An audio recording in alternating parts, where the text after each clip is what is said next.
नमस्कार, स्वागत है आपका हमारे कार्यक्रम समागम में। हर बार की तरह इस बार भी हम आपको रूबरू कराएंगे जानी मानी हस्ती से और बहुत सारी बातें करेंगे उनसे किसी नए विषय पे नए मेहमान के साथ। लोकतंत्र को चलाने के लिए चुनाव की अपनी अहम प्रक्रिया होती है। पार्टी किस उम्मीदवार को किस मुद्दों के साथ खड़ा करेगी और कैसे चुनाव लड़ाएगी, ये एक बहुत बड़े रिसर्च का विषय होता है। इन्हीं तथ्यों को जो पार्टी के सामने उम्मीदवार के सामने जो लोग रखते हैं वह कहलाते हैं चुनावी विश्लेषक, सेफोलॉजिस्ट। तो आज हम आपको रूबरू कराएंगे सेफोलॉजिस्ट योगेश राठौड़ जी से। बहुत बहुत स्वागत है सर जी, आपका नमस्कार। हमारे कार्यक्रम समागम में। जी। सर, आपकी चर्चा जब चुनाव और चुनाव के पहले और आने वाले चुनाव में बड़े आप सुर्खियों में रहते हैं, जो लोग आपको जानते हैं उनके। जी। वैसे तो आप पर्दे के पीछे रहते हैं। एक बहुत सारे वर्ड्स होते हैं जो पी से शुरू होते हैं, उसमें एक आपका सेफोलॉजी भी है। सेफोलॉजी सुनने में बहुत ही एक जटिल शब्द लगता है। साधारण भाषा में चुनाव से संबंधित विश्लेषण, चुनाव से संबंधित अध्ययन, चुनाव से संबंधित सर्वे, ये सेफोलॉजी है। यानी चुनाव से संबंधित कोई भी अध्ययन आप करते हैं, जी उसको सेफोलॉजी कहा जाता है। और सच बात ये है, अब आपको बताऊं, ये शब्द भी मैंने तब सुना जब ये काम करते हुए मेरा बहुत समय हो गया था। यानी मैं सेफोलॉजी का काम कर रहा था, ये मुझे पता ही नहीं था। एक लंबे समय के बाद किसी ने बताया कि इस काम को सेफोलॉजी कहते हैं। अरे वाह। तो आपने ये जो बात कही, इससे ये तो साबित हो रहा है कि ये एक आपका शौक था, पैशन था, जो आप करते चले गए और फिर बाद में आपको पता पड़ा कि इसे सेफोलॉजी बोलते हैं। ये डेवलप कैसे हुआ आपका? ये बताना मेरे लिए बड़ा मुश्किल है। ये सवाल ऐसा है जो मेरे से सैकड़ों बार पूछा गया कि कैसे शुरू हो गया। मोटे तौर पे मैं देखता हूँ कि मैं इंजीनियरिंग करने के बाद मैंने सिविल सर्विसेज की तैयारी की, तो इंजीनियरिंग मैंने स्वीकारता हूँ कि बहुत ही मजबूरी में और बेमतलब को कर ली, क्योंकि कुछ करने को रहता नहीं था। जबलपुर जैसे शहर से मैं आया, एक मध्यम वर्गीय शहर। तो जब इंजीनियरिंग कर लिया, लेकिन मेरी रुचि शुरू से सोशल साइंसेज, हिस्ट्री, इन सब विषयों में ज़्यादा थी, जिनको आजकल ह्यूमैनिटीज़ कहा जाता है। जी उसके बाद फिर मैंने इंजीनियरिंग के बाद नेशनल, इंटरनेशनल, पॉलिटिक्स, हिस्ट्री बहुत ज़्यादा पढ़ा। उसके बाद अचानक 93 का वो चुनाव था, जी जब हमारे यहाँ से जो स्पीकर रहे, अब नहीं है इस दुनिया में, स्वर्गीय ईश्वरदास रोहाणी जी, जी उनके मैं संपर्क में था। जी तो उन्होंने ऐसा कुछ कहा था कि कुछ अपन नए किस्म के नवाचार शुरू करें चुनाव में। जी उनको टिकट मिली, तब मैंने पहली बार ये एक मेरे मन में था बहुत लंबे समय से कि एक इलेक्शन या चुनाव को हमेशा रिसर्च या लोगों की राय के अनुरूप होना चाहिए। तो वो प्रयोग किया। फिर उसके बाद लगातार ये सफर जारी रहा। जो फील्ड आपकी है बहुत वास्ट फील्ड है, क्योंकि जब आप अब किसी पार्टी के लिए XYZ जो भी पार्टी हो, उसको जाके एक आप कॉन्क्रीट एक बताते हैं, जो चुनाव में जो उम्मीदवार है उसके बारे में बताते हैं, उसकी पार्टी के बारे में बताते हैं, या चुनाव की डेट घोषित होने के पहले कि साहब आपको किस एजेंडा को लेके आगे बढ़ना। बिल्कुल, ये डिपेंड करता है। देखिए, एक बात तो ये है कि मैंने कभी कैरियर में एक 2003 का छत्तीसगढ़ का चुनाव छोड़ दिया जाए, उसका एक एग्जिट पोल किया था सी वोट के साथ। इसके अलावा मैंने मीडिया के लिए कोई ऐसा रिसर्च किया नहीं। हमेशा मैंने स्ट्रेटजी मेकिंग टीम में या हमारे जो भी राजनीतिक दल के साथ संबंध रहा, उसके लिए इलेक्शन रिसर्च, इलेक्शन सर्वे। तो ये इस बात पर निर्भर करता है कि सामने वाले की आवश्यकता किस तरह की है। कुछ चुनाव को हम 2-2.5 साल पहले से शुरू कर देते हैं, कुछ ऐसे रहते हैं 15 दिन पहले से कर लेते हैं। तो ये पूरा का पूरा स्थितियों पर निर्भर करता है। चूँकि ये विषय भी नया है, दर्शक अपने देख रहे होंगे, तो मैं चाहूँगा कोई ऐसी अगर सीक्रेसी ना हो तो थोड़ा बहुत आप हमें ये बताइए कि जो अपना वोटर है, क्योंकि वोटर्स भी अगर बात करें तो हर जगह जो वोटिंग होती है 45 से लेके 65 परसेंट तक लोग वोटर्स आते हैं।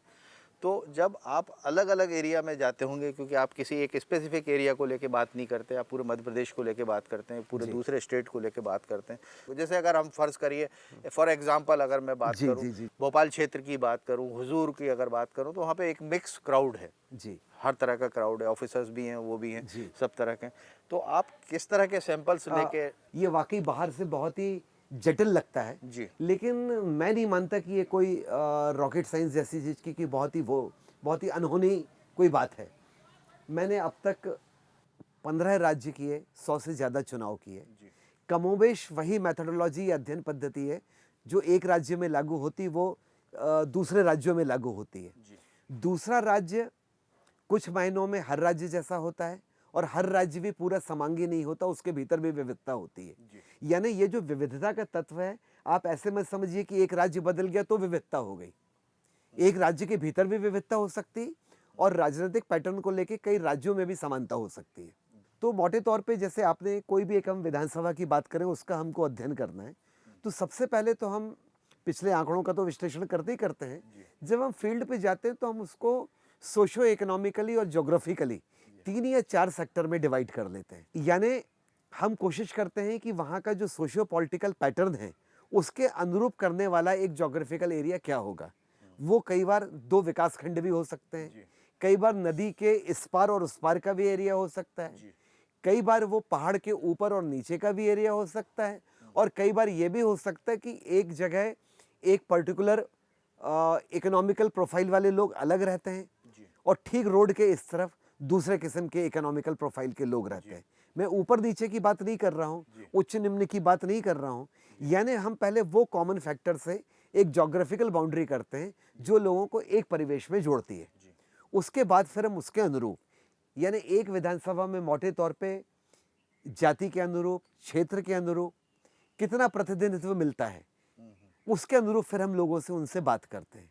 यानी आप इसको समझिए कि इस अध्ययन पद्धति का मूल ये है कि जैसे कहा जाता है ना मुहावरे में कि चावल के 2 दाने देखिए, तो हम ये चावल का सैंपल नहीं लेते, हम पुलाव का सैंपल लेते हैं, जिसमें एक गोभी का भी टुकड़ा आ जाए, एक आलू का भी टुकड़ा आ जाए, चावल भी आ जाए, अलग अलग सब्जियां भी आ जाए। तो हमारा जो सैंपल रहेगा एक वो प्रतिनिधित्व करना चाहिए उस क्षेत्र के सामाजिक, आर्थिक, सांस्कृतिक परिवेश के अनुरूप। लेकिन जो अभी हम समझते हैं, जैसे उत्तर प्रदेश की बात की जाए तो वहाँ पे एक थोड़ा सा कम्युनल भी आ जाता है, कुछ धार्मिक भी आ जाता है। फिर अभी हम लोग एक नल जल योजना के ऊपर स्टोरी कर रहे थे, तो वहाँ पे बेतहाशा पानी बह रहा था। तो हमने कहा भैया लाइट का बिल आएगा आपका, आप लोगों को भविष्य में पानी करना है, ज़मीन का पानी नीचे जाता जा रहा है, आप लोग ध्यान क्यों नहीं रखते। तो उन्होंने कहा साहब ज़मीन का पानी तो ज़मीन का फिर से भर जाएगा, है ना, एज अ स्लम का तो यही जवाब था। उन्होंने कहा बिजली के लिए बिजली हम क्यों देंगे, सरकार देगी। तो ये वाला जो फैक्टर है, सरकार देगी, जब तक दे रही है तब तक वो कितना सरकार के साथ हैं, और जब नहीं देगी तो सरकार के विरोध में कितने आ जाएंगे, इस फैक्टर को आप कैसे कैलकुलेट करते होंगे। नहीं, आपने जो सवाल पूछे उसके 2 हिस्से हैं। पहला तो आपने ये पूछा कि हर राज्य, जो मैंने कहा कि समांगी नहीं होता, हर राज्य की अपनी विविधता होती है। मेरा ये आशय था कि कुछ पैटर्न एक सी जगह लागू होते हैं। कुछ बातें जो हिमाचल में लागू हुई वो मध्य प्रदेश में भी हुई, और कुछ बातें ऐसी जो मध्य प्रदेश के भीतर भी, मालवा में अलग है, महाकौशल में अलग है। ये मैं अर्थ कह रहा था। दूसरा आपका जो सवाल का हिस्सा था कि ये जो आपने कहा कि शायद आपका आशय बहुत ही लोकप्रिय योजनाओं के, हाँ, उसमें लोकप्रिय योजनाओं का जिन्हें लाभ मिल रहा है, और केवल लाभ मिलने के अलावा जो लाभ लगातार निरंतर मिलना है, लेकिन उसकी भी कुछ अपने रिकरिंग एक्सपेंडिचर होते हैं जो किसी को बेयर करने होते हैं, है ना। ये निश्चित रूप से ये एक डिबेट है जो अभी हाल के शुरू में हुआ है।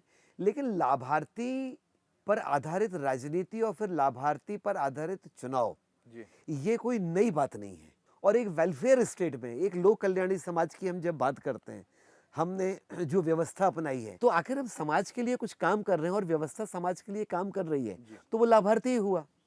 इसके पहले के प्लानिंग कमीशन, योजना आयोग के ज़माने से हम गरीबी उन्मूलन की बात कर रहे थे, हम बाद में 20 सूत्री कार्यक्रमों की एक लंबे समय तक हमने बात की।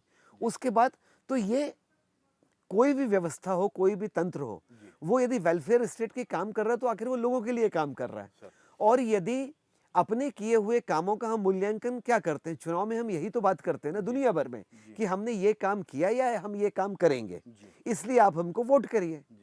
तो यदि वही बात इसमें आ रही है कि मैंने समाज के लिए, एक पार्टी ये कहती है कि हमने समाज के लिए ये काम किया, उसके बदले में आप हमको समर्थन करें मतलब वोट दें, तो उसमें कोई ऐसा गलत भी नहीं है। मैं यहाँ थोड़ा सा रोक रहा हूँ आपको, मैं गलत सही की बात नहीं कर रहा हूँ, लेकिन एक आपने किसी को कोई फैसिलिटी मुहैया करा दी, है ना, और दो मेरे प्रश्न है कि जैसे मैंने नल जल योजना की बात बताई, जिसमें कि वो उस जगह के जो समाज के लोग हैं उनको भविष्य में उसका लाइट और बिजली और मेंटेनेंस का पेमेंट करना है। हाँ। लेकिन उसे ये उम्मीद है कि साहब ये सरकार देगी, मैं नहीं दूंगा। अब चूंकि सरकार के नियम बने हुए हैं कि नहीं साहब ये आपको मेंटेन करना है, और जब सरकार नहीं देगी तो वो वहाँ की जो पॉपुलेशन है वो कितने अगेंस्ट में जाएगी, ये आपका एक तो किस तरह का एनालिसिस होता होगा। बड़ा रोचक है ये हाँ। मामला। इसमें हम जैसे पॉलिटिकल पार्टी या नेता ये उम्मीद करता है कि मैंने इतना किया तो बदले में वोट दे। हाँ। वो मिल भी सकता है, नहीं भी मिल सकता है। ऐसा जरूरी भी नहीं है।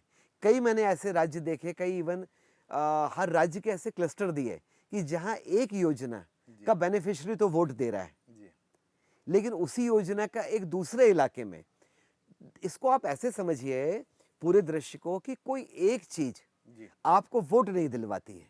वोट दिलवाने के लिए पूरा का पूरा एक पैकेज जाता है। उसमें 4-5 चीजें होती हैं। उसमें क्या आपने इलाके जो वेलफेयर स्कीम की बात कर रहे हैं, योजनाएं कैसी रही, योजनाएं पहुंची कैसे, प्रत्याशी कैसा रहा, फिर किस पार्टी का वो प्रत्याशी है, उस पार्टी का प्रादेशिक नेता कौन है, उस पार्टी का ऑल इंडिया लीडर कैसा है। ऐसे बहुत सारे फैक्टर मिलके एक पैकेज बनता है जिसके कारण लोग वोट देते हैं। लेकिन इसके समानांतर एक बात बहुत इंपॉर्टेंट है, किसी एक फैक्टर के कारण आपको हम वोट नहीं देंगे, ये जरूर हो जाता है। वोट तो 60% देते हैं ना लोग। नहीं, तो मैं 50। चलिए जितनों को ने दिया उनका मैं मान रहा हूँ, उनका मान लेते मैं टोटल वोटर की बात कर रहा टोटल हूँ। वोटर की। उसमें आज भी एक अच्छा बड़ा हिस्सा पार्टी का ट्रेडिशनल वोटर रहता ठीक है। है। कुछ ऐसा रहता है जो कि इश्यूज पे या मुद्दों के आधारित चेंज करता है। जी। कुछ ऐसा रहता है जो माहौल को देख के वो अपना नीतिगत निर्णय तय करता है, आखिरी दिन, आखिरी समय में करता है। जी। आखिरी समय में तय करता है, ये भी एक मिथ है। जी। देखिए ये बहुत सारे समाज में जो मिथ चलते हैं उनमें से चुनाव को लेके भी बहुत सारे मिथ चलते हैं। ऐसा नहीं होता हर जगह कि बिल्कुल 24 घंटे में राय बदल जाए। आप चीजों को समझ नहीं पाए इसलिए आप ऐसा कह रहे हैं। जी। कई लोग, आप समझ रहे हैं मैं जो जी, कहना जी, चाह रहा मैं हूँ। समझ मीडिया कई बार ये कहता है कि आखिरी 24 घंटे में चीज बदल गई। नहीं, चीज पहले से बदली रहती है। कई बार पॉलिटिकल पार्टी ये कहती है कि चीज बदल गई 24 घंटे में। नहीं, चीज पहले से बदली रहती है। आप एसेस नहीं कर पाते हैं जनता को।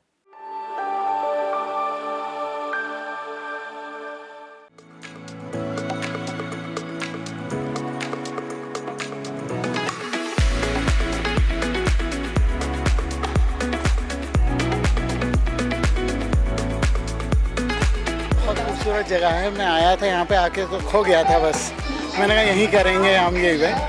बहुत हरा भरा और इतना म्यूज़िक के सिवाय यहाँ पे अभी जो हमारे यहाँ इंजॉय करना है तो may be we are spoiling that, but बहुत कामनेस है इस जगह में। बहुत सुंदर जगह है, एनर्जेटिक लगा। ये जगह भी बहुत अच्छी लगी। यहाँ का खाना बहुत अच्छा है, यहाँ का वेदर बहुत अच्छा है, एवरीथिंग इज़ गुड।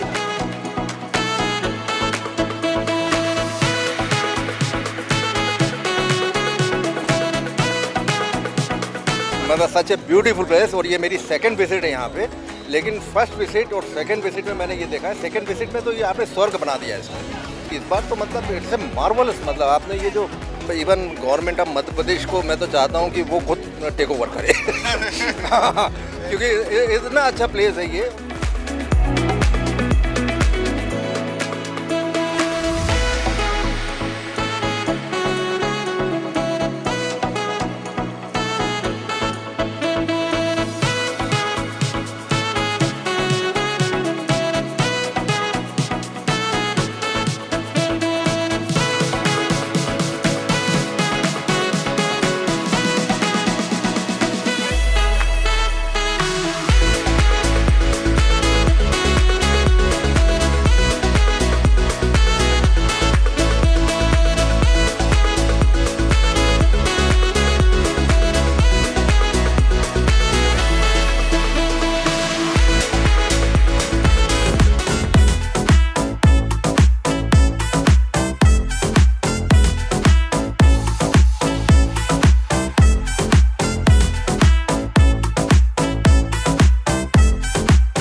अपने उम्मीदवार रहते हैं ये ज़्यादातर किस तरफ इनका जो कंसंट्रेट करते होंगे कि उन्हें ज़्यादा से ज़्यादा वोट मिले, कहाँ ज़्यादा मेहनत करते हैं और करना चाहिए, आपकी क्या सलाह रहती है अलग अलग जगहों मुझे पे? लगता है कि जिनको हम स्लम कहते हैं, जिनको हम गरीब बस्तियां कहते हैं, जिनको हम समाज का आर्थिक रूप से निचला तबका कहते हैं, वो अपने वोट देने के अधिकार और वोट की ताकत को कहीं ज़्यादा गंभीरता से समझते हैं और उसका उपयोग करते हैं बनिस्बत उन लोगों के जो साल भर 5 साल तमाम राजनीतिक डिस्कशन करके अपना लाइकिंग डिसलाइकिंग शो कर देते हैं, लेकिन वो अंत में वोट डालने नहीं जाते।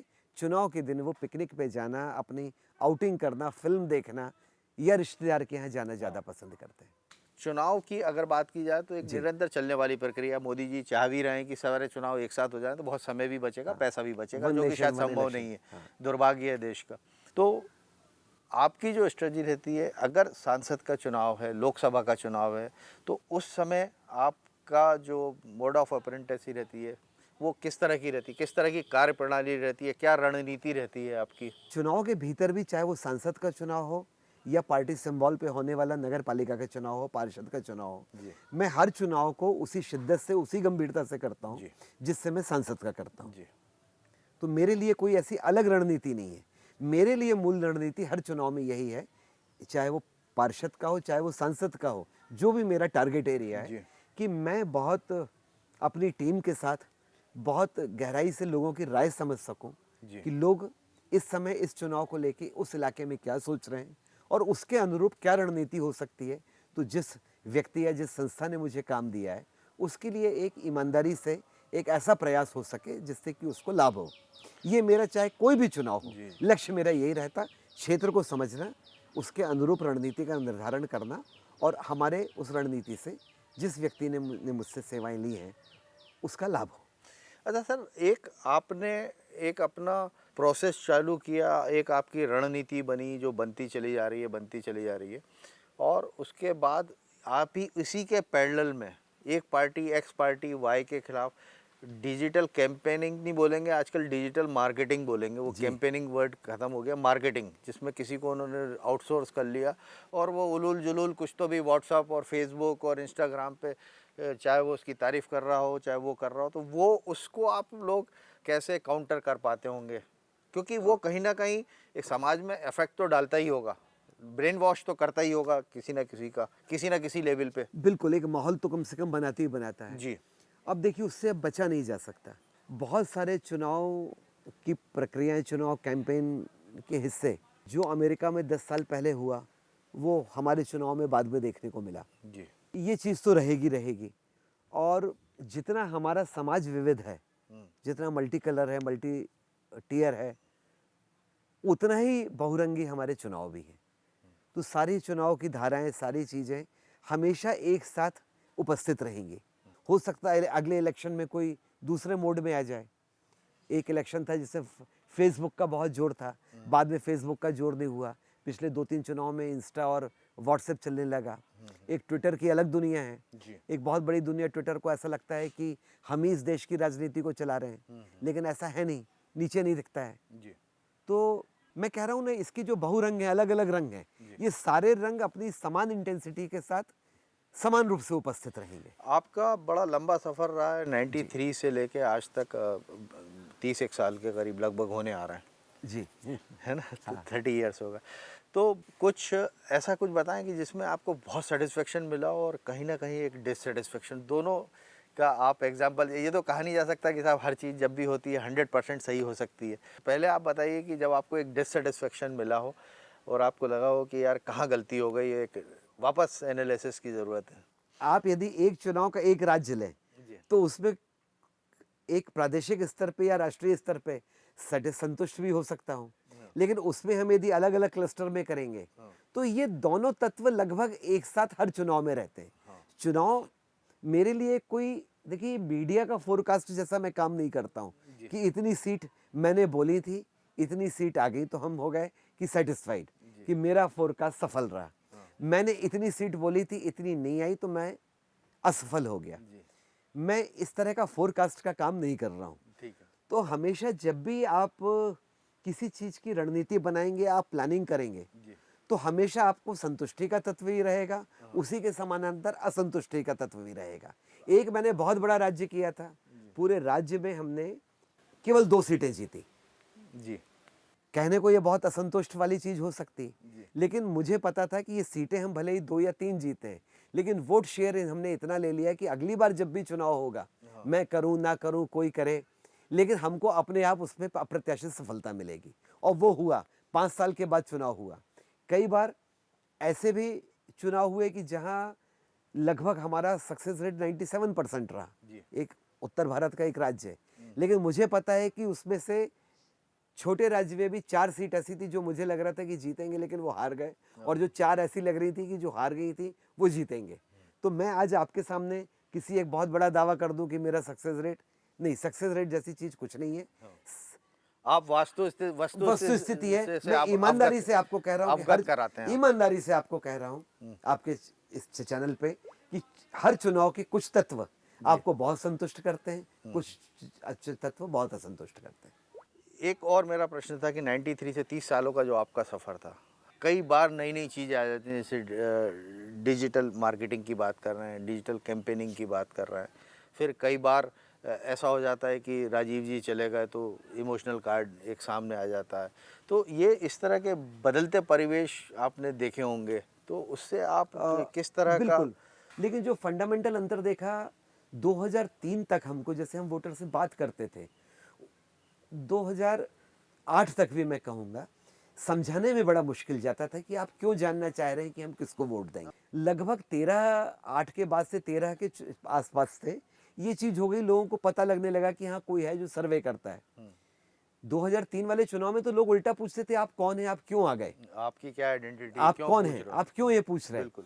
मैं आपको एक उदाहरण बताऊं, 2000 का हम जब काम कर रहे थे हिमाचल का, तो वहां सरपंच को प्रधान कहते हैं। तो वो प्रधान ने हम लोगों को रोक लिया और बाकायदा पुलिस थाने में कंप्लेंट की कि कुछ बाहर के लोग आए हैं जो ये जानना चाहते हैं कि यहाँ का आदमी वोट किसको देगा। फिर मजे की बात थी कि थानेदार ने भी ये कहा कि आपने तो हमको कुछ बताया नहीं कि आप ये पूछने आ रहे हैं कि वोट। तो फिर उनको समझाने में कम से कम हमें आधा दिन लग गया कि हम यहाँ कोई क्राइम करने नहीं आ रहे हैं, और जिस एजेंसी ने हमारे को काम दिया था उससे फोन करवाए। हिमाचल के इंटीरियर की मैं आपको एक घटना बता रहा हूँ कि पूरी हमारी गांव में जो टीम थी 5-10 लोगों की, उनको थाने में बिठा लिया गया कि आप कौन है और क्यों पूछने आए हैं कि हम किसको वोट देंगे। तो एक ये फंडामेंटल बहुत बड़ा अंतर आया है अब, कि अब लोगों को ये नहीं जानना पड़ता है।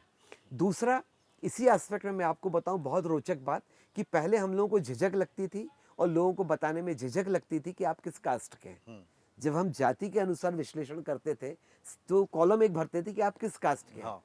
आप यकीन मानिए भाई साहब, आज लोग बहुत गर्व से बताते हैं कि हमारी ये जाति है।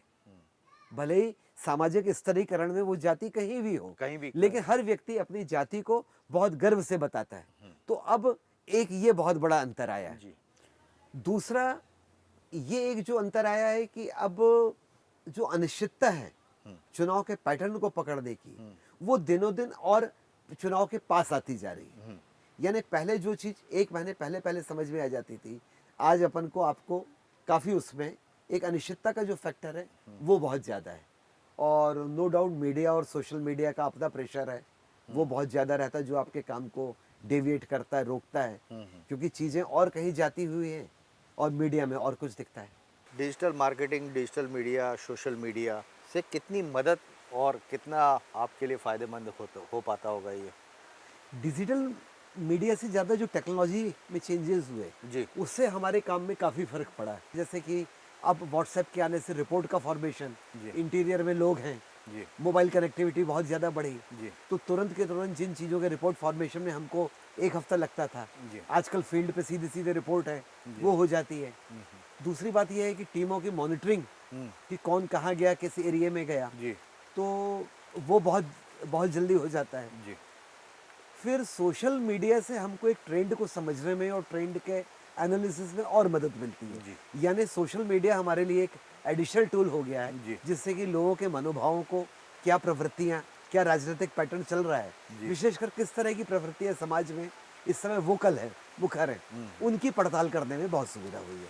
सर, आखिरी सवाल, सेंसस में कास्ट को इंक्लूड करने की बात चल रही है, ये आने के बाद आगामी चुनाव होंगे, उस पर क्या उसका इम्पैक्ट पड़ सकता है? बहुत बढ़िया आपने और बहुत ही रिलेवेंट बात पूछी।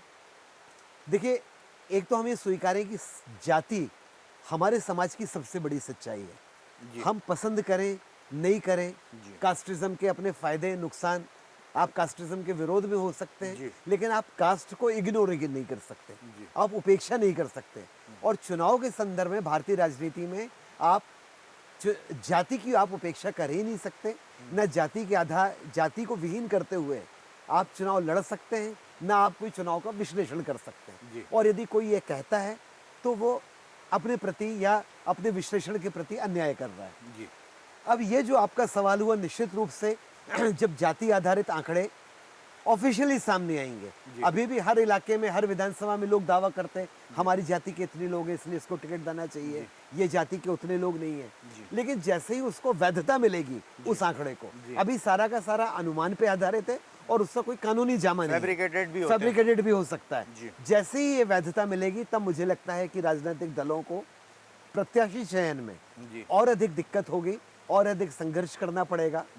और उन इलाकों में भी, आज भी भारत का बहुत बड़ा ऐसा भी इलाका है जैसे मध्य प्रदेश में महाकौशल का इलाका, जबलपुर के आसपास का, वहाँ बगैर जाति के भी लोग चुनाव लंबे समय से जीतते रहे हैं। अब वो प्रवृत्तियां फिर इस आने के बाद थोड़ा और मुश्किलात होंगी और उन इलाकों में भी जाति का दबाव बढ़ेगा जहाँ सामान्यतः जाति आधारित प्रत्याशी नहीं दिए जाते। तो सर बहुत बहुत धन्यवाद, आपने समय निकाला, बहुत सारी बातें बताई, लेकिन बहुत सारी बातें अभी आधी अधूरी भी रह गई हैं। बिल्कुल, आने वाले एपिसोड में मैं फिर चाहूँगा कि आप कुछ और हम इसी विषय पे चर्चा करें, बात करें। आपका भी बहुत बहुत धन्यवाद, आपने मुझे बुलाया। तो आज के कार्यक्रम में बस इतना ही। अगली बार हम फिर रूबरू होंगे किसी नई शख्सियत के साथ। तब तक मुझे और मेरी पूरी टीम को दीजिए इजाज़त। नमस्कार।